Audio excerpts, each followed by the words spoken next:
जय हिंद, नमस्कार। मैं मोहन पाठक और आज हम जानने वाले हैं वन नेशन वन इलेक्शन की पूरी कहानी।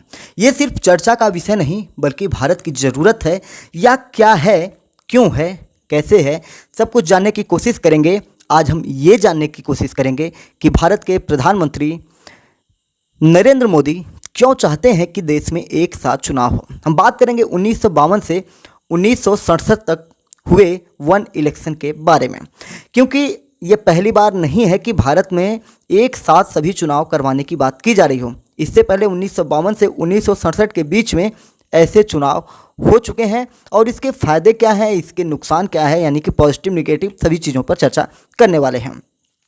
बात कर रहे हैं कि नवंबर 2020 का समय था। उस समय प्रधानमंत्री नरेंद्र मोदी ने पीठासीन अधिकारी सम्मेलन को संबोधित करते हुए ये बात कही थी कि अब करीब 4 साल बाद 18 सितंबर 2024 को प्रधानमंत्री नरेंद्र मोदी के नेतृत्व में मोदी कैबिनेट ने वन नेशन वन इलेक्शन के प्रस्ताव को मंजूरी दे दी है और इसका बिल शीतकालीन सत्र यानी नवंबर दिसंबर में भारत की संसद में पेश करने की बात भी कही जा रही है। साथ ही साथ भारत के गृह मंत्री अमित शाह से भी एक प्रेस कॉन्फ्रेंस के दौरान पूछा गया कि ये कब तक लागू होगा, तो उन्होंने स्पष्ट शब्दों में कहा कि हम अपने इसी कार्यकाल में लागू करेंगे। तो देखने वाली बात है कि नवंबर दिसंबर में क्या ये बिल आ जाएगा। केंद्रीय मंत्री अश्विनी वैष्णव ने भी कुछ बातें बताई हैं। उन्होंने कहा कि एक साथ चुनाव 2 फेज में होंगे। पहले फेज में लोकसभा और सभी विधानसभा चुनाव एक साथ होंगे और दूसरे फेज में सभी निकाय चुनाव। अगर कोई विधानसभा समय से पहले भंग हो जाती है तो सिर्फ बचे हुए कार्यकाल के लिए चुनाव कराए जाएंगे, जिससे फिर सभी चुनाव एक साथ हो सकेंगे। जैसा कि आपने देखा होगा कि जैसे कोई सरकार गिरती है तो चुनी जाती है दोबारा, तो वो अगले 5 साल के लिए ही होती है। लेकिन अभी क्या होने वाला है कि अगर one nation one election plan लगेगा तो इसमें जितने दिन का कार्यकाल बचा है उतने दिन के लिए ही नई सरकार किसी भी राज्य में बनेगी। वन नेशन वन इलेक्शन होता क्या है आपको थोड़ा डिटेल में बताते हैं। भारत में फिलहाल राज्यों के विधानसभा और देश के लोकसभा चुनाव अलग अलग समय पर होते हैं।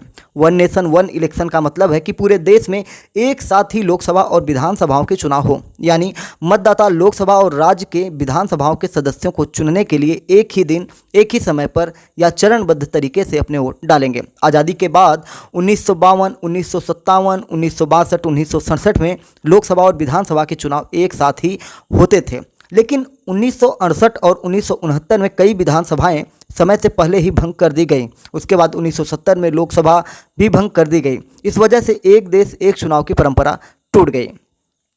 मई 2014 में जब केंद्र में मोदी सरकार आई तो कुछ समय बाद ही एक देश और एक चुनाव को लेकर बहस शुरू हो गई थी। ये नरेंद्र मोदी की पहली सरकार थी। दिसंबर 2015 में लॉ कमीशन ने वन नेशन वन इलेक्शन पर एक रिपोर्ट भी पेश की थी। इसमें बताया था कि अगर देश में एक साथ ही लोकसभा और विधानसभा के चुनाव कराए जाते हैं तो इससे करोड़ों रुपए बचाए जा सकते हैं। इसके साथ ही बार बार चुनाव आचार संहिता जो लगता है, जिसकी वजह से बहुत सारी योजनाओं पर असर पड़ता है, तो आचार संहिता न लगने की वजह से डेवलपमेंट वर्क पर भी असर नहीं पड़ेगा, यानी कि लगातार योजनाएं लॉन्च होती रहेंगी। इन्हीं बातों को ध्यान में रखते हुए 2015 में सिफारिश की गई थी कि देश में एक साथ चुनाव कराए जाने चाहिए। प्रधानमंत्री मोदी ने जून 2019 में पहली बार औपचारिक तौर पर सभी पार्टियों के साथ इस मसले पर विचार विमर्श के लिए एक बैठक बुलाई थी। तब केंद्रीय मंत्री और वरिष्ठ बीजेपी नेता रविशंकर प्रसाद ने कहा था कि देश में कमोबेश हर महीने चुनाव होते हैं, उसमें खर्चा होता है। आचार संहिता लगने के कारण कई प्रशासनिक काम भी रुक जाते हैं। हालांकि कई पार्टियों ने इसका विरोध भी किया है, किसका, वन नेशन वन इलेक्शन जो प्रोग्राम है। 2020 में प्रधानमंत्री नरेंद्र मोदी के द्वारा एक सम्मेलन में वन नेशन वन इलेक्शन को भारत की ज़रूरत बताई गई थी। 1 सितंबर 2023 को सरकार ने इस मसले पर एक कमेटी बनाने का फैसला किया, जिसके अध्यक्ष पूर्व राष्ट्रपति रामनाथ कोविंद बनाए गए। इस कमेटी ने इस मसले पर सभी स्टेक होल्डर्स से राय लेकर रिपोर्ट तैयार की है।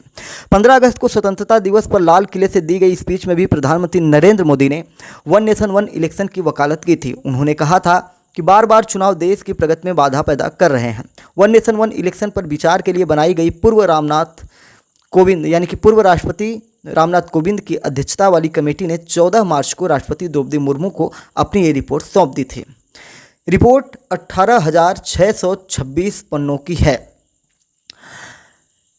रामनाथ कोविंद की अध्यक्षता वाले पैनल ने कई मुद्दों पर अपने सुझाव दिए हैं, जिनमें से कुछ प्रमुख मुद्दों पर हम आपसे चर्चा करेंगे। सभी राज्य विधानसभाओं का कार्यकाल अगले लोकसभा चुनाव यानी 2029 तक बढ़ाया जाए, यानी कि जैसे कि 2027 में उत्तर प्रदेश में चुनाव होने हैं, तो ये कार्यकाल बढ़ाकर 2029 तक हो सकता है, यानी कि योगी आदित्यनाथ 7 सालों के लिए प्रधानमंत्री बन सकते हैं, मुख्यमंत्री रह सकते हैं। ये चीज़ें मैंने पहले भी एक बार आप लोगों को बताई हुई हैं। हंस असेंबली यानी कि किसी को बहुमत नहीं, नो कॉन्फिडेंस मोशन होने पर बाकी 5 साल के कार्यकाल के लिए नए सिरे से चुनाव कराए जा सकते हैं। पहले फेज में लोकसभा विधानसभा चुनाव एक साथ कराए जा सकते हैं। उसके बाद दूसरे फेज में 100 दिनों के भीतर लोकल बॉडी के इलेक्शन, जैसे ग्राम पंचायत हुआ, क्षेत्र पंचायत हुआ, ये सारी चीज़ें जिला स्तर के चुनाव होते हैं उनकी करवाए जा सकते हैं। चुनाव आयोग लोकसभा, विधानसभा, स्थानीय निकाय चुनाव के लिए राज्य चुनाव अधिकारियों के परामर्श से सिंगल वोटर लिस्ट और वोटर आईडी कार्ड तैयार करेगा। कोविंद पैनल ने एक साथ चुनाव कराने के लिए उपकरणों, जनशक्ति और सुरक्षा बलों की एडवांस प्लानिंग की सिफारिश की है, यानी कि एक वोटर आईडी ही आपका बनेगा और उससे सभी चुनाव में आप वोट डाल सकते हैं। बार बार वोटर आईडी या आपका पहचान पत्र बदलने की ज़रूरत नहीं होगी। तो अगर आपके मन में सवाल बन रहा है कि क्या देश में वन नेशन वन इलेक्शन लागू करना संभव है, तो आइए इस पर थोड़ा सा हम नज़र डालने की कोशिश करते हैं। CHDS के प्रोफेसर संजय कुमार के मुताबिक वन नेशन वन इलेक्शन को लेकर 2 सिनेरियो बनते हैं। जैसे संसद कानून बना सकती है या इसके लिए 2/3 राज्यों की रजामंदी की ज़रूरत होती है। अगर बाकी राज्यों से सहमति लेने की ज़रूरत हुई तो ज़्यादातर नॉन बीजेपी सरकारें इसका विरोध करेंगे। अगर सिर्फ संसद से पारित कराकर कानून बनाना संभव हुआ तो भी कई मुश्किलें होंगी, जैसे एक साथ चुनाव कब कराया जाए, जिन राज्यों में अभी चुनाव हुए उनका क्या होगा, क्या इन सरकारों को बर्खास्त कर दिया जाएगा। साफ है कि कानूनी तौर पर कई अड़चनें आने वाली हैं।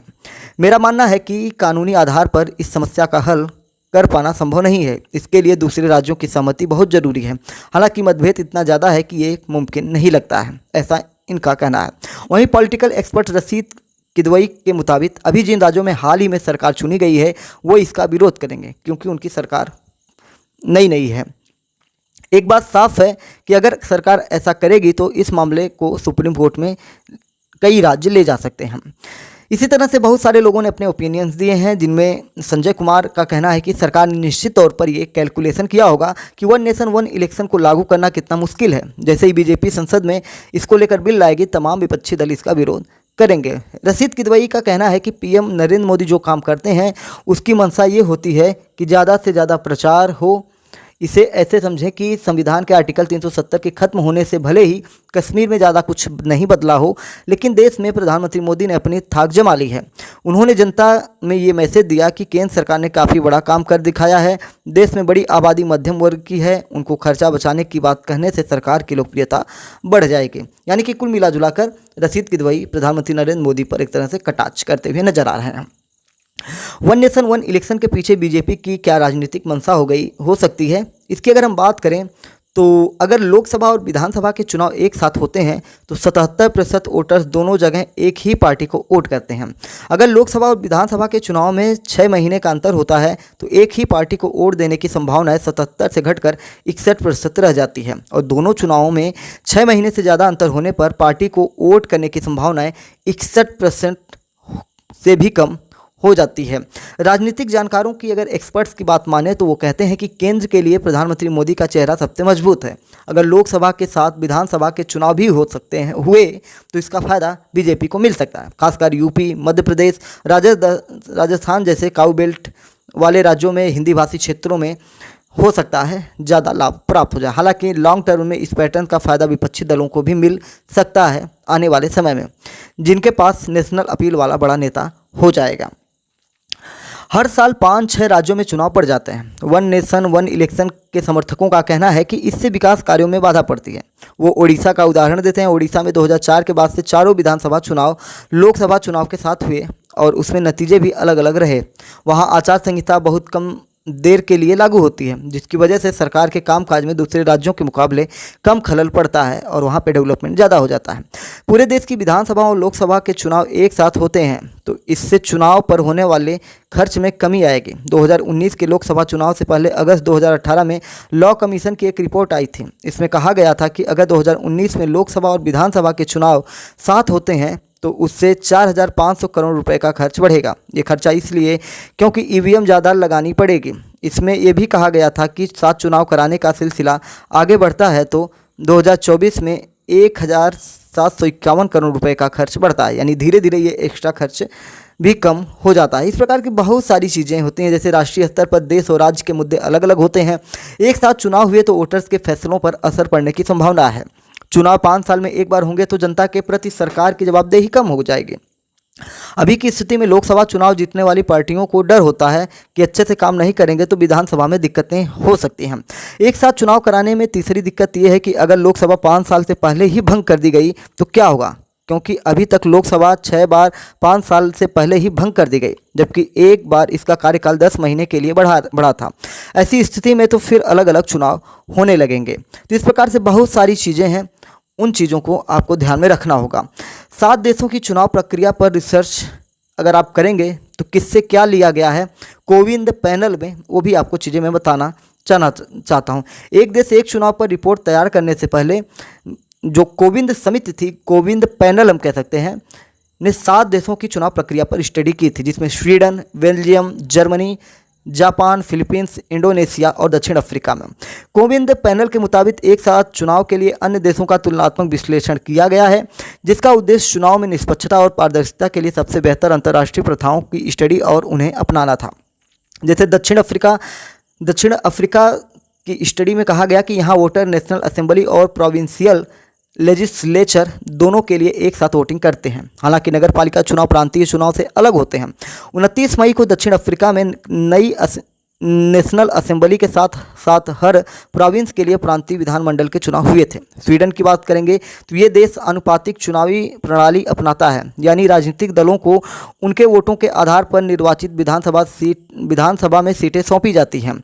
उनके पास एक ऐसी प्रणाली है जहां संसद, रिक्सडैग, काउंटी और नगर परिषदों के लिए चुनाव एक ही समय में होते हैं। ये चुनाव हर 4 साल में सितंबर के दूसरे रविवार को होते हैं, जबकि हर 5 साल में एक बार सितंबर के दूसरे रविवार को नगरपालिका विधानसभाओं के चुनाव होते हैं। ये स्वीडन की बात थी।